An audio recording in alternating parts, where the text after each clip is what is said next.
we are done cutting all the patterns for the peplum blouse. We've cut the upper part. Now this is the peplum, the flare for the sleeve. This is also the sleeve pattern. Then this is the flare for the blouse itself. So I'm just going to cut all those patterns with fabrics, and I'll also cut them with lining. Now I'm showing you this because when you want to cut the flare either with fabric or with lining, you don't really need to fold your cloth into four parts again. See, this is the flare, so I only folded the cloth into two.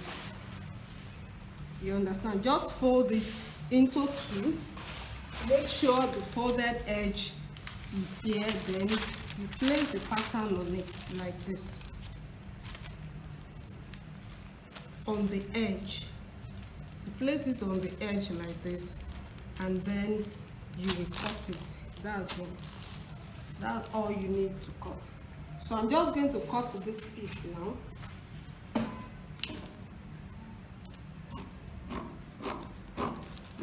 So this is how you will cut all your flares. You can see that I didn't have to fold into four. I just folded into two, and make sure that one side is folded and it's not open. That is the side that you will turn the flare to. Then you will just cut. So after this, I'll cut the lining the exact same way, and I'll also cut the sleeves, the upper part of the sleeve and the lower part of the sleeve too, which is the flare. Then we'll go to the next thing that we need to do on the blouse before we start sewing. Okay, you know one side of the flare must be opened, so I'm going to open one side too here. Then I'll go and cut the rest. Okay, I've already fastened a stay on my peplum flare. So the next thing to do now is to go and sew. This is my flare. So I want to start joining the flare and the lining together.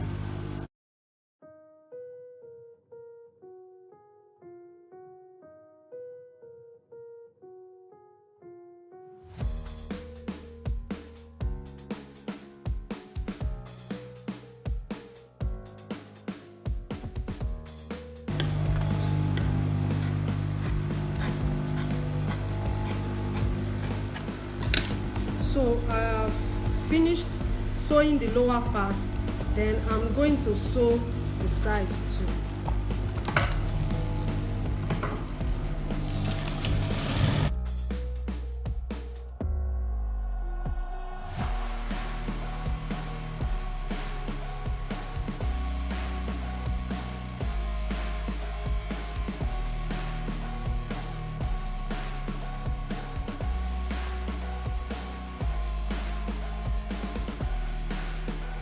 Okay, I am done with my flare. You can see that I've ironed it. This is the lining side, and then this is the front part. Yes, it is a bit stiff. It's because I put the lining inside it. Then also you need to note, when you are ironing your lining, your flare, make sure that the lining does not show on the right part. You can see the way my home is. You can see the way my home is. You can see all through, you won't find the lining on the right part. Can you see it? So make sure when you are ironing, you pay attention to the edges. The lining must not show on the front. So this is the lining. It's here, the flare. It's ready, and I will now go and join it to my half length. So I'm about joining the flare with the upper part. Now this is the middle of my upper part. You can see the notching there. So I'm going to put the midpoint of both the flare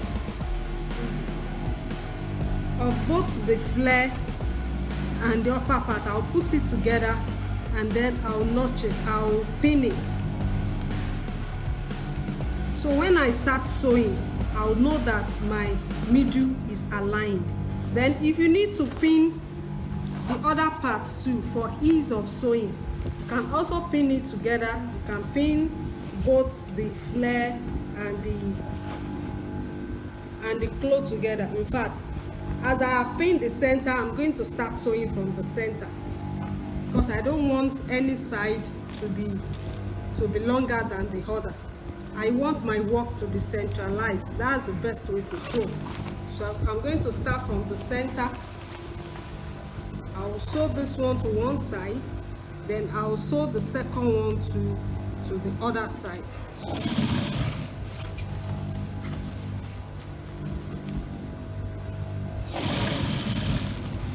Make sure you are watching what you are doing. You can pin the flare and the upper part. You can pin it together. I didn't pin my own. That's why I'm holding it very firm.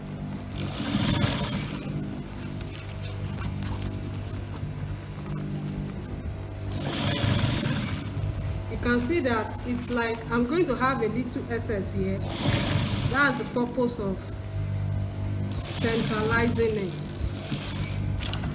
It's better if the excess that you may have is even like that. You can see I have a little excess, but it doesn't matter. So I'm going to go over to the other half.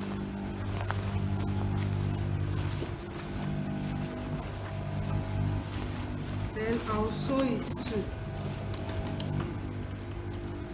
I'm showing you how this excess here, excess there, so you can know that while you are sewing, there could be excesses on your clothes. And in case you have such excesses, don't start thinking that probably you have made a big error. No. Just make sure that your work is centralized. So even if there is an excess, you'll be able to maneuver.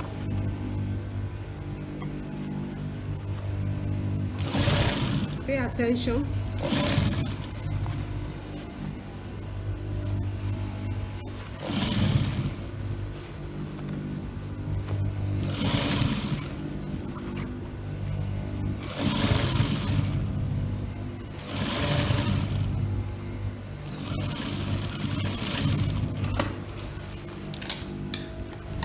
So I have fastened the flare to the upper part.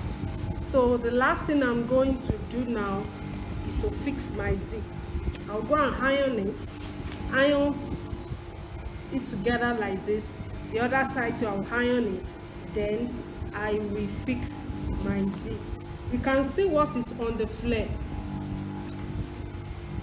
And make sure that the folding of the flare, it is still right with air. I may still shift it back a little.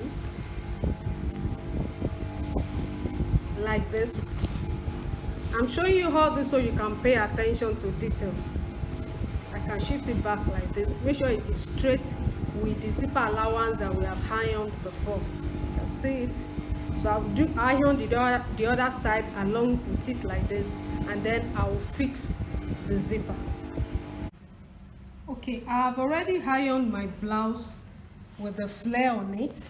So what I have left to do with it is to go and fix my zipper. I'll go and fix my zipper.